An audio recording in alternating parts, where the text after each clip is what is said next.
If we cast our minds back to that infamous week of death in June, we will remember that there were 2 amendments to the Police and Crime Bill calling for abortion decriminalisation. Tonya Antoniazzi's one passed the Commons, but there was another one ignored by the Speaker. That was proposed by SPUC's best friend, Stella Creasy, the Labour MP for Walthamstow. Had her amendment been accepted and passed, it would mean we wouldn't only have had abortion through all 9 months of pregnancy, but we would also have a 2018 report by the UN's Convention for the Elimination of All Forms of Discrimination Against Women's Committee, or CEDAW, implemented in statute law.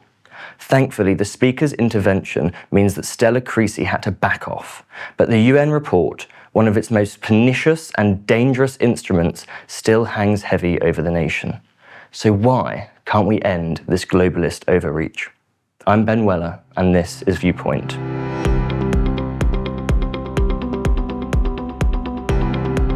Between the 1950s and the 1970s, there were various agreements drawn up in the UN about the protection of women. But these were fragmented and had no overarching body to synchronise their rights framework. In 1972, the UN Commission on the Status of Women was convened to draft a single treaty to both consolidate and expand women's rights. By 1979, the process was complete and the CEDAW Convention was adopted and then ratified on the 3rd of September 1981. This convention was monitored by the CEDAW Committee, a select group of supposed independent experts from across the world. Of course, there's no real accountability on a committee like this. They're accountable only to each other, which I'm sure is fine. After all, a group of globalists who have women's rights qualifications must be a politically diverse bunch, mustn't they? Let's just say it wouldn't have taken a prophet to guess what happened next. In 1999, the convention was amended and something called the Optional Protocol was added. It transformed the convention by allowing committee members to make official complaints and reports against member states if the committee, in their groupthink wisdom, deemed a nation to be committing grave or systematic violations of women's rights. No longer was CEDAW a convention of nagging elites, but an international tribunal to force Geneva's agendas onto sovereign nations. For some nations, this wasn't too much of an issue. When the convention was first written, US President Jimmy Carter signed it, but the Senate rejected it as they feared the clauses on abortion would harm the prospects of creating a pro-life America. In many Latin American countries, there was also an understanding that the long arm of the committee wouldn't invoke Articles 12 or 16, the abortion articles, against them due to the recognition of life from conception in their constitutions, just like that in Honduras, that says any form of interruption of the life of those yet to be born is prohibited and illegal. The UK would have been welcome to make reservations like these, but we didn't have the spine to do any of that. Obviously, wagging our tails with our eyes on the master, we bought in fully. Now, I must say that Articles 12 and 16 don't explicitly mention the word abortion. They just say that member states must ensure access to healthcare services, including those related to family planning, and that both spouses must be allowed to decide the number of children they have and the spacing between the ages of those children. The hindsight of the US senators was correct. The committee decided this did mean abortion, and that it meant abortion whenever and whyever. In 2018, members of the committee sniffed out Northern Ireland, which was one of the few safe havens for the baby in utero left in the Western world. Out came the optional protocol, and they got to typing their report, and down came the gavel. The UK was guilty of grave and systematic violations of women's rights. A gender-based apartheid, state kidnappings of women, a genocide maybe? Oh, no. We just protected babies from being torn apart in Ulster. Horror.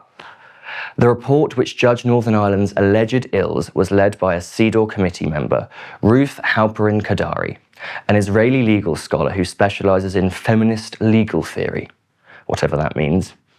She was awarded the Woman of Courage Award under the administration of George W. Bush, despite her consistent arguments that women can never be equal unless they have access to abortion. Alongside her in CEDAW was Nicole Ameline, a former French politician who served as the Minister for Parity and Professional Equality under Jacques Chirac. Of course, another wholly independent member of the committee. Alongside her were women like Patricia Schultz of Switzerland, Bandana Rana of Nepal, and Rosario Manalo of the Philippines. None of them acted as neutral umpires, but as people wishing to find a vehicle for their own pro-abortion grievances. One member even hailed from Cuba, one of the last 5 Marxist-Leninist nations left on Earth. All I can say to her is that maybe she needs to get her own house in order first. It's never safe to throw stones from glass houses. The problem with this report, as with most things the UN do, is that they've foisted an uninformed political opinion on a province of the UK that has very deep and unique religious divides and cultural norms that an Israeli or Nepalese feminist just wouldn't ever understand. And it wasn't just abortion that they tried to give to people who didn't want it. The report condemned Northern Ireland for the entrenched stereotypes that have come from its tumultuous past, demanding comprehensive sex education, gender quotas, new data collection systems, and government-run attitude-shaping campaigns, all with the intent to undermine the Christian heritage of the 6 counties. Abortion was a headline, but of course the postmodern spirit didn't want to stop there. It was all a big sham. So Stella Creasy popped her head back up again. Yay. And she weaponised the suspension of the Northern Irish Assembly to take the abortion part of the report and insert it into statute law. The progressives in Westminster, led by Creasy, hijacked a bill named the Northern Ireland Executive Formation Act of 2019 and foisted the most liberal abortion laws in Europe onto the people of Northern Ireland.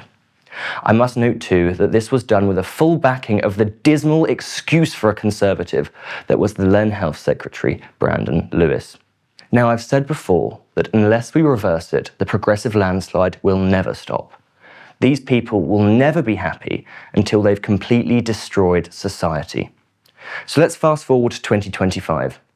I'm getting bored of saying her name, but I suppose she is just that pervasive. Stella Creasy's back. Yippee.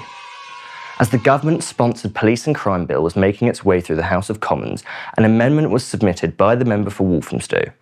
New Clause 20, written with the intention of decriminalising abortion, actually detailed the implementation of the entire 2018 CEDAW report UK-wide. The amendment was poorly written and effectively impossible to implement as the report was written through a Northern Irish lens. It ultimately failed. Alas, let's dwell upon the sort of UK we'd be living in if it had passed. We'd have not only had abortion through all 9 months of pregnancy, but the conscience provisions for medical staff would have been sacked off. Schools would have had to teach that abortion and contraception are inalienable rights from a primary level, and any dissenting parents would have been overruled by the government. Ofcom would have had more power over combating stereotyping, and the government would have had to launch public advertising campaigns parroting the UN's evil position on baby murder. Gender quotas in public bodies would have been mandated to the detriment of men in the civil service and parliament, amongst doctors, the police force, and firefighters. And that's before we even start on the data systems and police time required to monitor the compliance of public bodies. This is why we must start resisting all of this globalist overreach. We must insist that sovereignty is not optional. Sovereignty is the first principle of government in this country, so the UN needs to back off. It must recognise that abortion is not a universal right, but a contested issue, settled differently by different peoples. It must respect the diversity of legal systems, religious traditions, and constitutional norms if it ever wants to be taken seriously. We need to be on guard. As long as the UN and CEDAW are dangling this report over our heads, we are at risk of having it implemented fully, destroying the independence of parents over the curriculum of their children, the choice for well-intentioned medical staff to say no to performing abortions, and the chances for equal hiring opportunities in any public body. This was not a council of sages, but a panel of activists. Those foreign bureaucrats shouldn't have any ounce of authority to tell us to kill our children. Parliament is supposed to be sovereign. So in the wake of Brexit and the murmurings about leaving the ECHR, why don't we consider cutting the apron strings altogether?